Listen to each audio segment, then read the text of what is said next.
Hello everyone, this is Defense Politics Asia, and this is the battlefield analysis for the Pokrovsk Front. This is we have the developing situation over in Pokrovsk region, and some very disturbing news. If you are pro-Ukraine, which is mainly the Russian forces seems to have penetrated. They have DRGs penetrating into Pokrovsk, and the latest that we have is that the Russian forces is already attacking into Leontovichy, which is over here, and uh, and this push along with the one at Shevchenko, which these are all rather unusual pushes. And of course the Russian forces did manage to capture more grounds at Vivrove, potentially have already captured it. So these are all potentially Russians reacting to the weakness that the Ukraine is currently seems to have portrayed over in the Pokrov city, where their defenses seems to be lackluster. Maybe I should zoom in a bit. Maybe it's a bit better to view it in this way. So I believe the Russia I forgot where's the geolocation of the ambush. I think it's around this region here. So the Russian forces, I think, is ambushed somewhere around this area here. So the Russian force managed to penetrate through the line somewhere, and they have captured Vivrove largely, and they are now attacking Lotovichy. And the Russians also have been attacking from Shevchenko region, trying to move up north. So these are all in reaction to the Ukrainians' weakness, and the Ukrainians potentially have some defensive positions around here. The cities, maybe some of these grounds here and there, but it looks like there's a lot of holes all over the place where the Russian forces managed to penetrate in and hide in the forest, and around the dachas, and able to ambush the Ukrainian forces.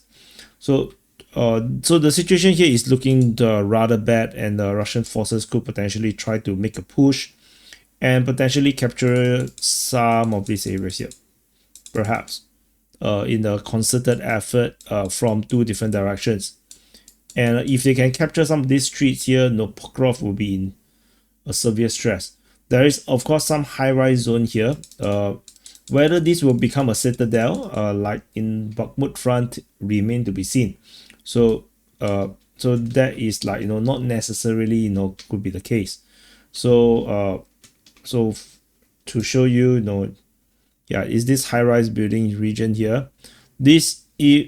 But no, during the Bakhmut battle of Bakhmut, it is possible to fortify in the high-rise zones because the Russians don't have very good weapons to eliminate the Ukrainian forces inside high-rise zone. But I think since then, like in the battle of Avdiivka, the Russians have they introduced the fat bomb and basically bombed the hell out of the high-rise zone, and there isn't really a case where the high-rise zone seems to be a good defensive position since like in Voleda, that didn't last long once the Russians starting to take it seriously.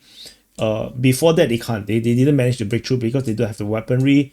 I think another city was like in Torex region. That was also something that the Russians didn't manage to do much. So on the grand strategic situation, as mentioned, of course this Pokrov situation is strategic per se, but this push this push is currently happening due to the weakness, but the big push is actually around the northern flank. As I mentioned before, the Russians are doing the flanking operation. The aim is to cut off this highway, as you can see on the mapping. This highway leads up north. The Ukrainians could probably, in a more logical way of thinking, the Russians will push the Ukrainians up like this. They will capture the towns, and the Ukrainians just continue to retreat backwards and build more defense line in the north. That is like the natural way of how things should be. But the Russians are very clever. They do not want to let the Ukrainians go up north, because the problem with going up north is that, so if I pull it up, So we have the two major cities here. I think I need to turn off some of this. Never mind. It's okay. So this is Kramatorsk and Sloviansk. So if I can I see the town? Okay, Kramatorsk. So this is Kramatorsk. This is Sloviansk. This is the wow. What the hell? Sorry. Yeah, I'm.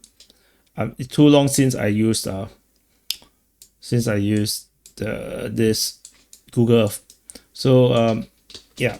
So Kramatorsk, Sloviansk, and these are the two big cities that the Ukrainians are holding right now in the Donetsk region, and the ideally is that the Ukrainian forces, if they fail to defend this line, they will continue to attrition the Russian forces northward. So the Russian forces, as they push up towards Kramatorsk and Sloviansk, they will be constantly getting attrition. So the Russians do not want to attrition themselves inside Donetsk region, and I think that is the reason why the Russian forces is doing this flanking operation. So flanking operation, go away. Flanking operation up north, and the Russians have some success. They seems to have captured Fedorivka, and they are pushing towards the Rodinsky. Fighting reported at Rodinsky have been pretty common now. So I think I should zoom in a bit more. So the Russians are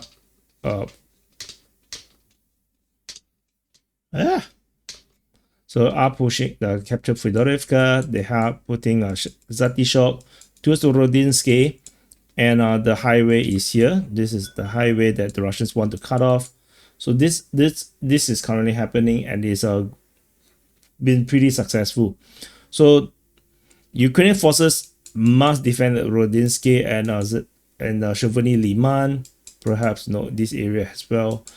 If they don't defend this, then the Ukrainian strategy of attritioning the Russians will be gone, and it will be very difficult for the Ukrainians to to hold a defense further up north, because there's no more defense line here. This Pokrovsk Minokhrad region is the main defense line. After this region here, there isn't much of a defense line further up north. Russian forces should have an easier time pushing up north once this defense line here is overcome. So this is why the Ukrainians will want to attrition the Russians by slowly retreating upwards, so that they can continue to build all those defenses and fortifications to just drag it on. Whether the Ukrainians have the manpower to do it is another story altogether. I'm just saying that in the grand strategy of things, that is not a terrible way to wage war against the Russians. So the Russians, interestingly, is also splitting up. They're going northward as well. So let me. So while on one side they are pushing, pushing from Fedorivka towards Rodinsky, they are also pushing towards Mayat, and potentially go up to Shakhove and moving out in northward to maybe try to find a breakthrough. Maybe this push up north is to overcome the final fortifications, which is there's this chain of fortifications along here. There's this chain of fortifications here. So once the Russians can overcome this fortification, maybe they are able to find a way to just burst through and break out, like Popasna, out of the region. Maybe that the Russians are exploring this possibility, because there's really nothing much more. As you can see that the map fortifications are all here. This is the final line of defense. Beyond here, there's really nothing much. You can see if we push up, you can see there's really no clear marked fortifications. Like these are nothing. These are very tiny ones. And maybe there are new ones that is not in our mapping right now, but like the Russians can just penetrate out from this region, go for Dobropilia and all these things. So it is possible. Tentatively, the aim, like I said, is still have to cut off this first, and and the fact that all the frontline changes, all of this that we have been covering, seems to consistently suggest that the Ukrainians are having severe manpower issues. The impossible salient here is another one that already is going to be cut off. I think this is already a foregone conclusion. The front line is here. This area here can't possibly have Ukrainian forces.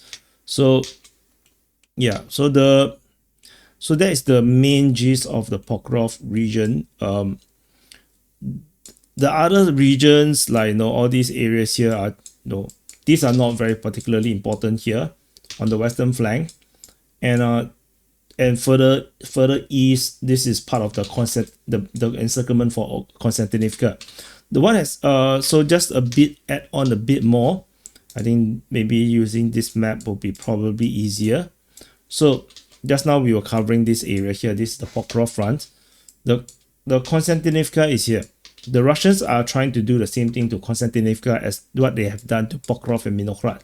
So the Russian forces is trying to close up Konstantinivka by embedding it from multiple directions, which currently this is what they are trying to do, and this is what is happening around here. They have closed down Minograd, and they are trying to flank and close up. Eventually the aim is to close up this final part and force the Ukrainians out in that way. So the closure here will force the Ukrainians up north towards Druzhivka. So that is probably the push, because if you close them here, then the Ukrainians will have to move in that direction, which is not possible because the Russians are already pushing up. So yeah, this is just some things that I'm looking at. This is also, of course, things that I've been seeing for months now. I've covered in conclusions and SITREP. Just some very chill analysis of what's happening around this sector. A bit chaotic in the presentation. I'm so sorry because of the Google Earth. Like the short key is totally different. Like every single app I use have totally different short key. It's very confusing. Yeah, but but the gist you probably understand. I will try to do better next time. I wonder if this is a good idea. This is maybe not the benefit analysis, but more like this is more like a strategic analysis. So anyway, that's it. Thank you for watching. I'm just tired, so pardon me. And I'll try to produce more of more battlefield analysis, like really tactical ones. This is a bit more too strategic. So so that's it. Happy birthday to you if your birthday today, and see you guys in the next update.